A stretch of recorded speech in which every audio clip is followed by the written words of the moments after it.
मेरा नाम सोनू कंवर, कक्षा 7 है। कलयुग समाज के अशुभ लक्षण।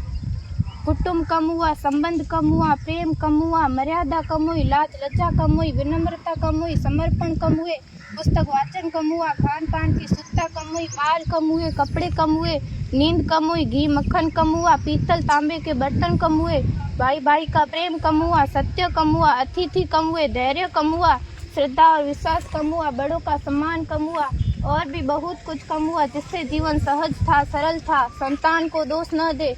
बालक या बालिका को इंग्लिश मीडियम में पढ़ाया, अंग्रेजी बोलना सिखाया, बर्थडे और मैरिज एनिवर्सरी जैसे जीवन के शुभ प्रसंगों को अंग्रेजी कल्चर्स के अनुसार जीना ही श्रेष्ठ माना।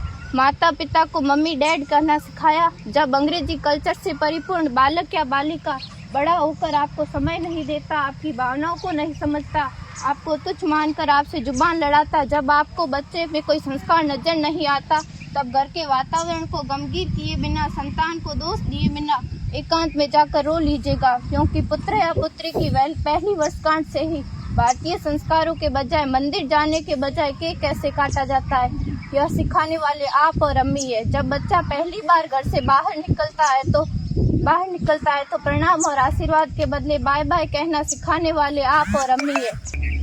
हम परीक्षा देने जाते समय इष्ट देव बड़ों के पैर छूने के बदले बेस्ट ऑफ लक कहकर परीक्षा भवन तक छोड़ने वाले आप और अम्मी है।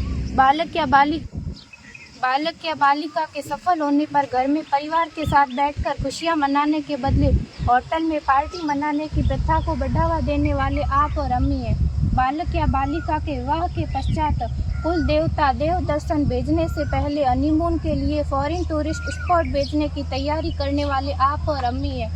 ऐसी कई ढेर सारी अंग्रेजी कल्चर्स को हमने जाने अनजाने स्वीकार कर दिया है।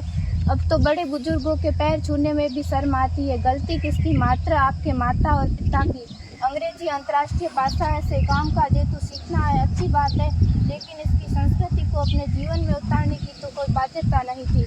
अपनी समृद्ध संस्कृति को त्याग कर नैतिक मूल्यों, मानवीय संवेदनाओं से रहित अन्य सभ्यताओं की जीवन शैली अपनाकर हमने क्या पाया?